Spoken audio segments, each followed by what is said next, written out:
Hello students, आज हम ready हैं अपनी नेक्स्ट वीडियो के साथ। अपनी प्रीवियस वीडियो में हमने डिस्कस किया था क्रैकिंग प्रोसेस। अब हम आपकी आज की वीडियो है इसमें डिस्कस करेंगे रिफॉर्मिंग प्रोसेस। रिफॉर्मिंग प्रोसेस एक ऐसी प्रोसेस है जिसमें हम कोशिश करते हैं स्ट्रेट चेन हाइड्रोकार्बन को कन्वर्ट करने की into a smaller fragment, into a fragment which are containing branching, into a cyclic compound और into aromatic compound to obtain a fuel जो एक अच्छी क्वालिटी का हो, जिसका अच्छा ऑक्टेन नंबर हो और कम नॉकिंग हो। ऑक्टेन नंबर अब मैं आपको बताऊंगा नेक्स्ट क्लास में। ऑक्टेन नंबर वो पैरामीटर होता है जो एक फ्यूल की क्वालिटी को डिफाइन करता है। Higher is the octane number, better is the fuel. So हमारी कोशिश जो होगी रिफॉर्मिंग में, अपने फ्यूल को जो लो क्वालिटी है, जिसको हमने क्रूड पेट्रोलियम से ऑब्टेन किया है, उसको हायर क्वालिटी फ्यूल में कन्वर्ट करने की जो प्रोसेस है रिफॉर्मिंग, उसको हम रिफॉर्मिंग कहते हैं।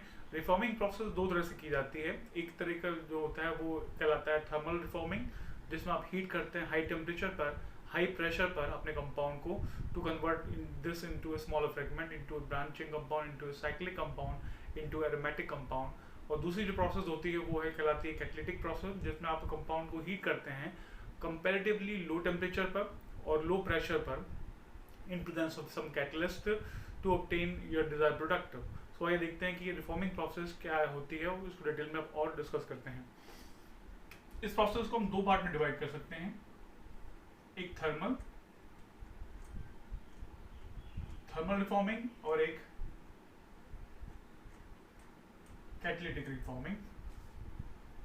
थर्मल रिफॉर्मिंग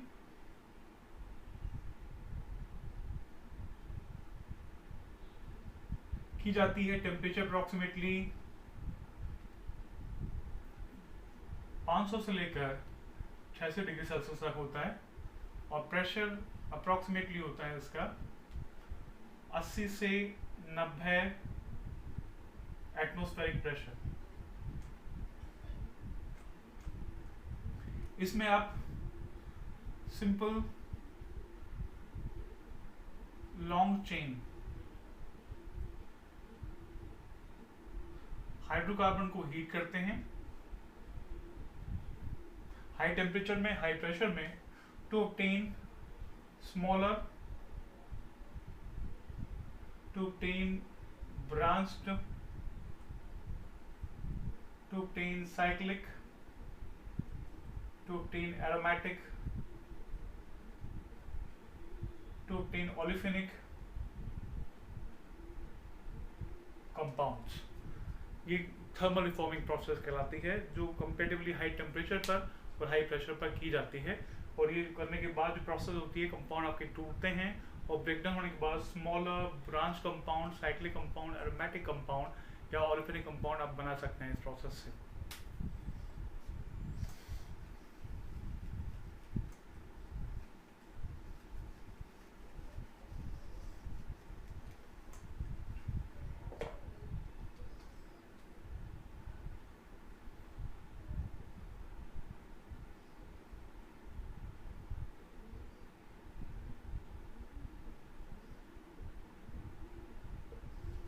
कैटलिटिक रिफॉर्मिंग, इस प्रोसेस में टेम्परेचर कंपैरेटिवली कम होता है, अप्रॉक्सीमेटली 350 से लेकर 400 डिग्री तक टेम्परेचर, और प्रेशर अप्रॉक्सीमेटली 40 से 50 एटमॉस्फेरिक होता है।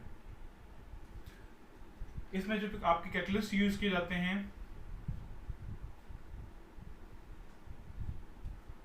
वो प्लैटिनम बेस्ड कैटलिस्ट होता है, जो एलुमिना पर सपोर्टेड होता है। You take a catalyst which is platinum based platinum catalyst supported on alumina to do ये प्रोसेस। इसमें भी अपने अब जो लॉन्ग चेन कंपाउंड हैं, लॉन्ग स्ट्रेट चेन कंपाउंड को हीट करते हैं and you get smaller branched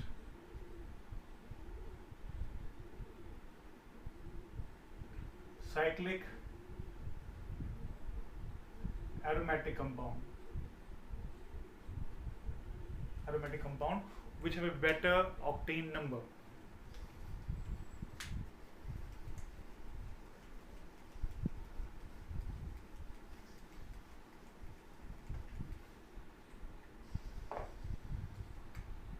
process में जो फर्स्ट टाइप होता है कैटालिटिक रिफॉर्मिंग का वो कहलाता है आपका साइक्लाइजेशन।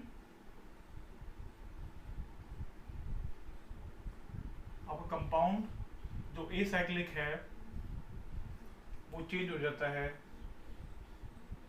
साइक्लिक कंपाउंड में, वो चेंज हो जाता है साइक्लिक कंपाउंड में। जैसे कि एन हेक्सेन है, एन हेक्सेन चेंज हो जाएगा साइक्लोहेक्सेन में। सेकंड कोई और एग्जांपल अगर मैं लें, ये हेप्टेन है, एन हेप्टेन ये चेंज हो जाएगा मिथाइल साइक्लोहेक्सेन में।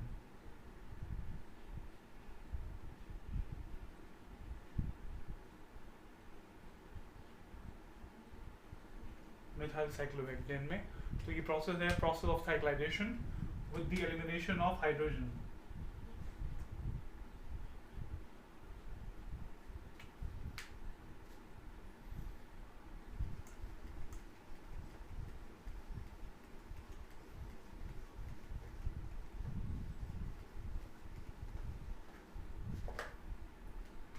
सेकंड है आइसोमराइजेशन। यहाँ स्ट्रेट चेन कंपाउंड जैसे हेक्सेन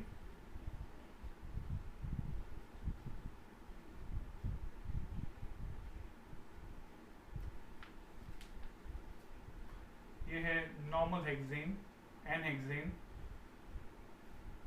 ये कन्वर्ट हो सकता है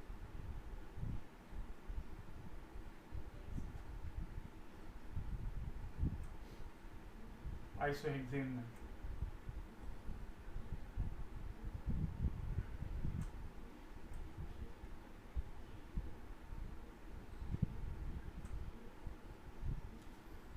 जैसे पेंटेन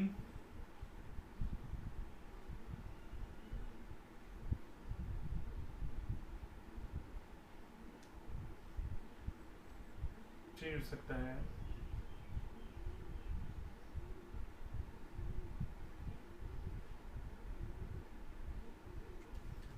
आइसोपेंटेन में, आइसोपेंटेन में ये नॉर्मल पेंटेन था। तो isomerization is the second process जो आप कैटालिटिक रिफॉर्मिंग में ऑब्जर्व करते हैं। आप straight chain compound branching compound में, ये ब्रांचिंग कंपाउंड है उसमें कन्वर्ट हो जाते हैं।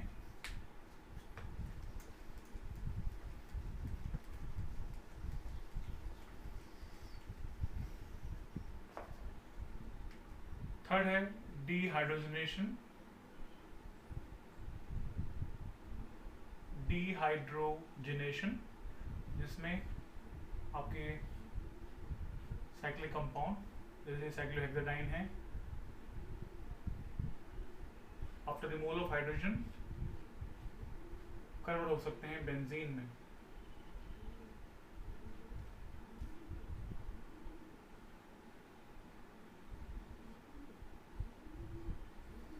हो सकते हैं बेंजीन में।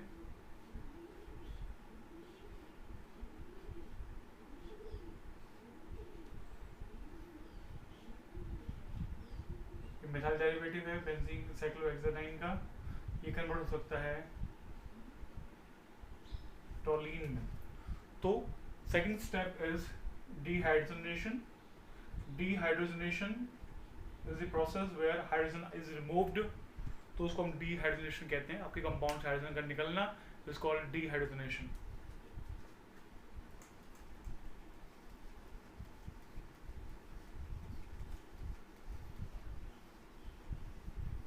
Third type of catalytic reforming process is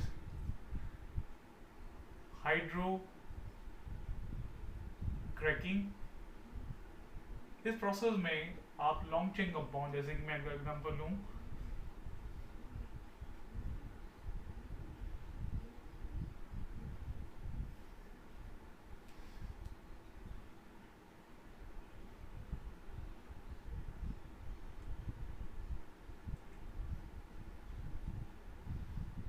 N decane convert हो रहे हैं एन पेंटेन में।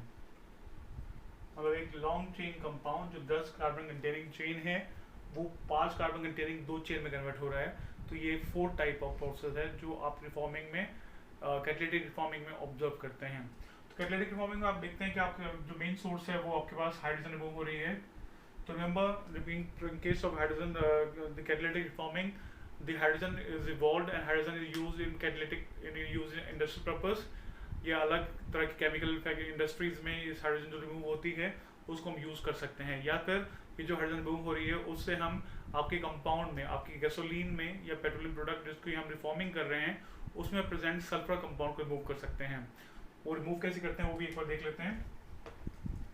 तो हम कह सकते हैं कि removal of hydrogen from the reforming process, ये जो रिफॉर्मिंग प्रोसेस से जो हाइड्रोजन निकल रही है वो आप केमिकल इंडस्ट्रीज में यूज कर सकते हैं in the making of different pharmaceutical compounds, या उस हाइड्रोजन को आप रिसाइकिल भी कर सकते हैं। रिसाइकिल कैसे कर सकते हैं?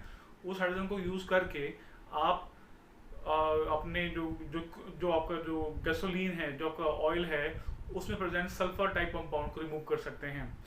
जनरली जो सल्फर टाइप कंपाउंड जो होते हैं वो आपकी जो कैटलिटिक जो रिफॉर्मिंग प्रोसेस है उससे पहले ही रिमूव किए जाते हैं, उसके बाद रिफॉर्मिंग प्रोसेस की जाती है। तो अब जो हाइड्रोजन आपके रिमूव हो रहे हैं उसको आप कैसे रिफॉर्मिंग से पहले आप जो हाइड्रोजन को रिसाइकिल करके आपने जो सल्फर कंपाउंड है उसको रिमूव कर सकते हैं। मान लीजिए आपका कंपाउंड जो आपके ऑयल है उसमें थायोल कंपाउंड है, तो उससे जैसे ही आप हाइड्रोजन पास करेंगे तो ये कन्वर्ट हो जाएगा एल्केन में प्लस H2S में।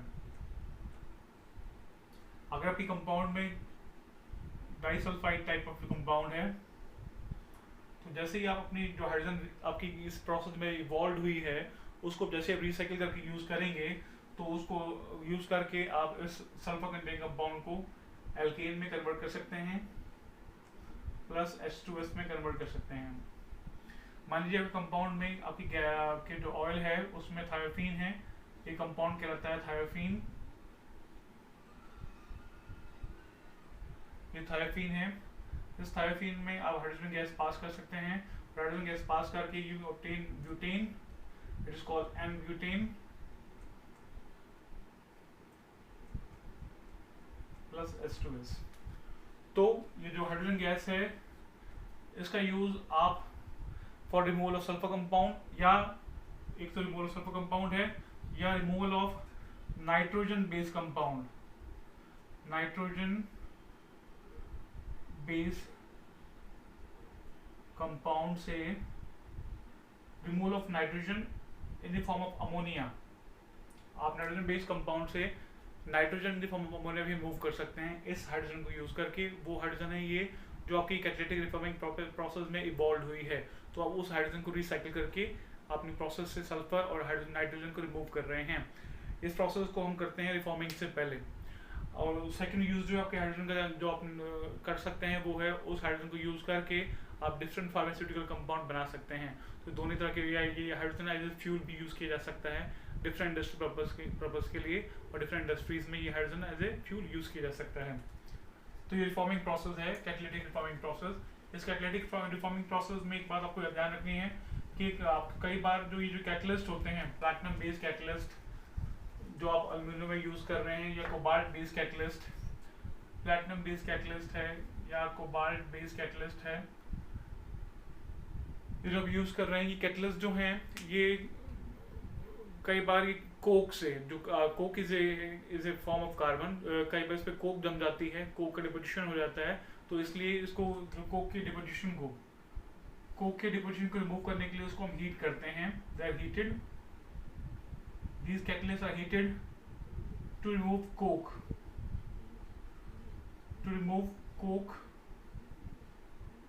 from the catalyst।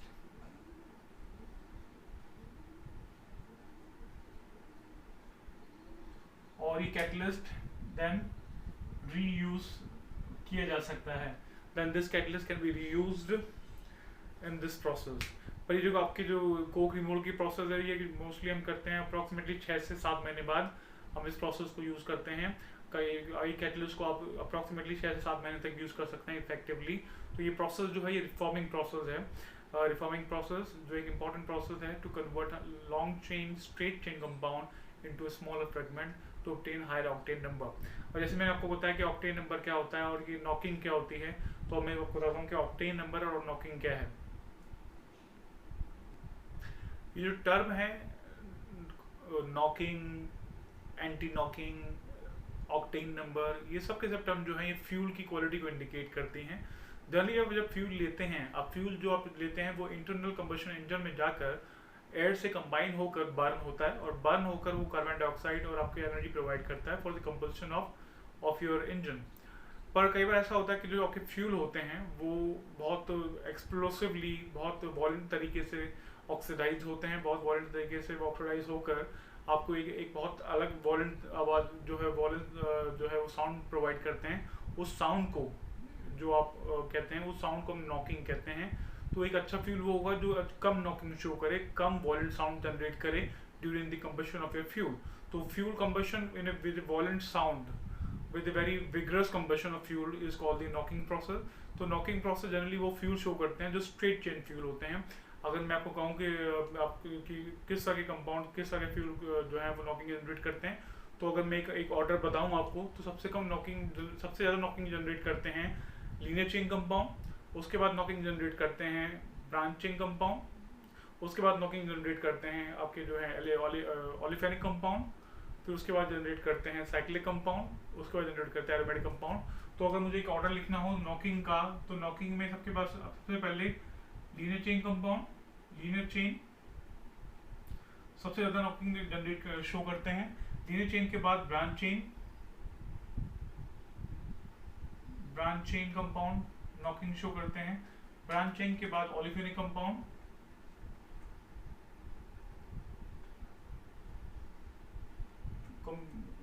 Knocking show करते हैं। ओलिफेनिक कंपाउंड के बाद cyclic compound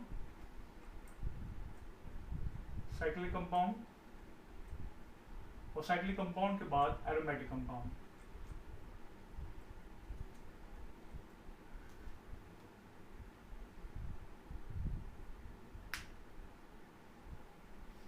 linear straight chain compound,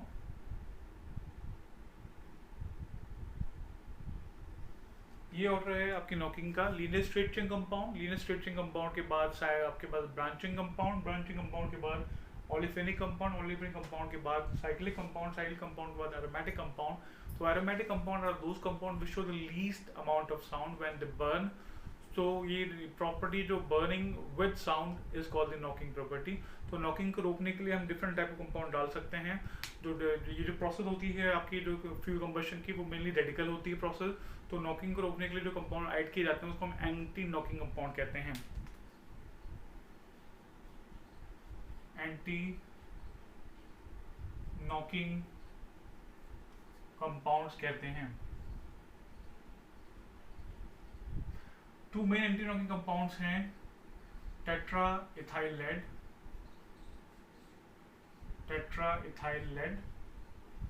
जिसको TEL कहते हैं, टेट्रा इथाइल लेड,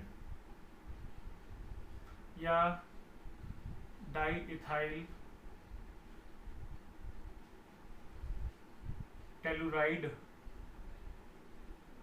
भी एक इम्पॉर्टेंट एंटी नॉकिंग कंपाउंड है, पर मेनली यूज किया जाता है वो टेट्राइथाइल यूज किया जाता है। टेट्राइथाइल कंपाउंड C2H5 लेड, ये कंपाउंड है जो मेन एंटी नॉकिंग कंपाउंड कहलाता है। ये कंपाउंड है जो मेन एंटी नॉकिंग कंपाउंड कहलाता है, टेट्राइथाइल लेड कंपाउंड। पर इस टेट्राइथाइल लेड कंपाउंड के एक ड्रॉबैक है। इसका ड्रॉबैक ये है कि ये कंपाउंड जब बर्न होता है तो ये बर्न होकर आपके इंजन के अंदर लेड के पार्टिकल जनरेट कर देता है, और वो लेड के पार्टिकल आपके इंजन के पिस्टन पर डिपॉजिट हो जाते हैं। तो you should note this down that whenever this lead tetraethyl lead burn to give you lead particles, and lead particles get deposited on the piston, और वो फ्यूल की एफिशिएंसी को, और कह सकते हैं कि वो आपके इंजन की एफिशिएंसी को बहुत डाउन कर देते हैं। और दूसरा ड्रॉबैक ये है लेड के साथ कि लेड जब भी आप यूज़ करेंगे, लेडेड पेट्रोल जब भी आप यूज़ करते हैं, लेडेड पेट्रोल जब भी आप यूज़ करेंगे, तो वो उस केस में आप अपने इंजन में कैटेलिटिक कन्वर्टर का यूज़ नहीं कर सकते।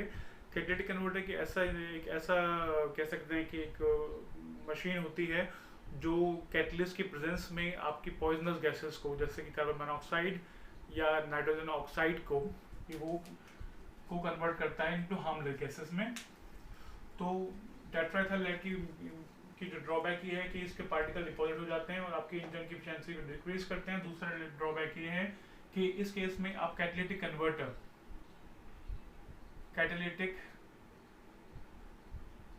कन्वर्टर यूज नहीं कर सकते, क्योंकि कैटालिटिक कन्वर्टर के जो आपके कैटलिस्ट होते हैं, catalyst get poison by lead,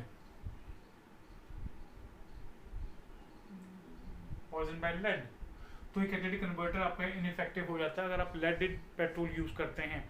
और इस कैटालिटिक कन्वर्टर का यूज क्या है?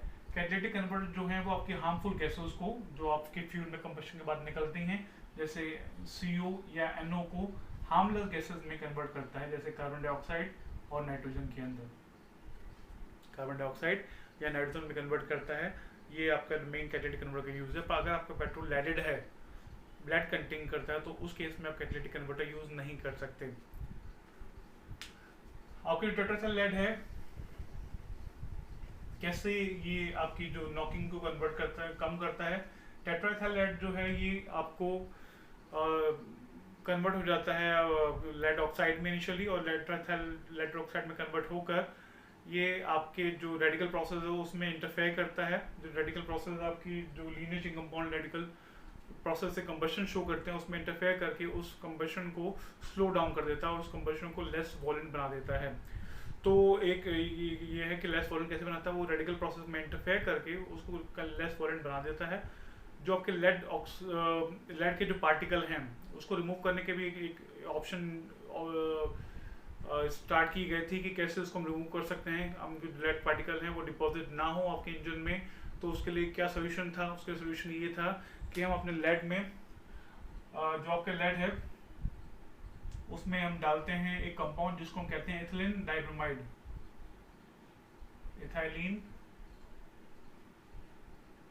डाइब्रोमाइड,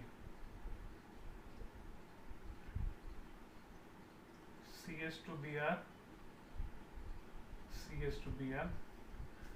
इसको आप डालते हैं, आपके इंजन में प्रेजेंट लेड को इसी के साथ ये रिएक्ट करता है। इथिलीन डाइब्रोमाइड रिएक्ट करके ये दे देगा volatile lead bromide plus ethene, और ये दोनों ही आपके इंजन से इजीली रिमूव हो जाते हैं। तो आपके इंजन में डिपोजिशन की जो प्रॉब्लम थी लेड की वजह से वो रिमूव हो जाती है। तो कई बार क्वेश्चन आपके एग्जाम में आता है कि what is the use of dibromoethane. तो डाइब्रोमोइथीन का यूज है कि वो आपको लेड रिमूवल में हेल्पफुल कंपाउंड होता है। वो एक लेड की रिमूव करने में एक हेल्पफुल कंपाउंड है, और वो लेड को रिमूव करके कन्वर्ट कर देता है इनटू वोलेटाइल। वोलेटाइल मतलब जो इजीली रिमूव हो जाए वेपर की फॉर्म में, into volatile lead bromide compound, और ये आपके उससे निकल जाता है बाहर। आपके जो लेडेड कंपाउंड जो ये एडिटिव कहलाते हैं, जो लेड ब्रोमाइड है, टेट्राइथाइल लेड जो है आपका TEL, टेट्राइथाइल लेड की जो अगर मैं आपकी अमाउंट की बात करूं तो टेट्राइथाइल लेड को हम टेट्राइथाइल लेड जो एंटी नॉकिंग एजेंट है उसको हम डालते हैं अप्रोक्सीमेटली 0.5 ml डालते हैं पर litre of petrol. Approximately 0.5 ml डालते हैं पर लीटर ऑफ पेट्रोल, अगर आपका पेट्रोल आप गाड़ी में यूज़ कर रहे हैं। अदरवाइज ये ऑटोमोबाइल में उसको आप कह सकते हैं कि चलिए इसको हम खाली उसी तरह रखते हैं खाली ऑटोमोबाइल इंडस्ट्री तक ही। तो ऑटोमोबाइल के केस में इसको हम 0.5 ml डालते हैं पर litre of your petrol to act as anti knocking agent. और उसके साथ साथ पेलेट को निकालने के लिए भी also add ethylene dibromide, ethane 1,2 डाइब्रोमोइथेन भी डालते हैं। लेड की एक प्रॉब्लम ये है कि लेड जो है एक हैवी मेटल है और वो इन्वायरमेंट को एक बहुत डैमेज कॉज करता है। तो उस डैमेज को कॉज को रिमूव करने के लिए, उस डैमेज को मिनिमाइज करने के लिए हमने कुछ ऐसे फ्यूल भी जनरेट किए हैं, ऐसे फ्यूल भी ऑप्शन रखी है जो अनलेडेड हैं। तो अनलेडेड एडिटिव भी होते हैं जो हम डालते हैं to increase the octane number. अभी आपको बताऊंगा ऑक्टेन नंबर क्या होता है। तो वो अनलेडेड एडिटिव कौन से होते हैं, अनलेडेड एडिटिव्स कौन से होते हैं जो फ्यूल की नॉकिंग को घटा सकते हैं। Unleaded anti knocking agents, anti knocking agents. इसमें जो मेन कंपाउंड का अगर मैं नाम बताऊं सोचूं तो मेन कंपाउंड जो आता है इसमें इथाइल बेंजीन एक मेन कंपाउंड है जो अनलेडेड एंटी नॉकिंग एजेंट है। आइसोप्रोपाइल बेंजीन एक मेन कंपाउंड है जो एंटी नॉकिंग एजेंट है। Methyl टर्शीब्यूटाइल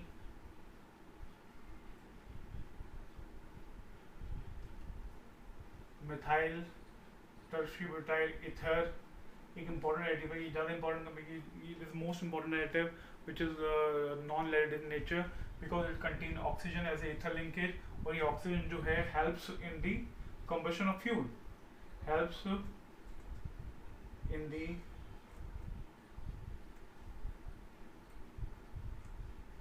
combustion of fuel, combustion of fuels में या कोई कंपाउंड जो इथर लिंकिंग कंटेन करता है उसकी कंबशन में हेल्पफुल होता है। तो ये अनलेडेड कंपाउंड है, ये एनवायरनमेंट फ्रेंडली कंपाउंड होते हैं जो एनवायरनमेंट को हार्म नहीं पहुंचाते हैं। अब ये नॉकिंग की property, knocking is the vigorous combustion of your fuel is called the knocking with the sound is called the knocking property. ये knocking and anti knocking agent डालने के बाद non lead anti knocking agent डालने के बाद in the next video I will discuss the octane number and other parameters.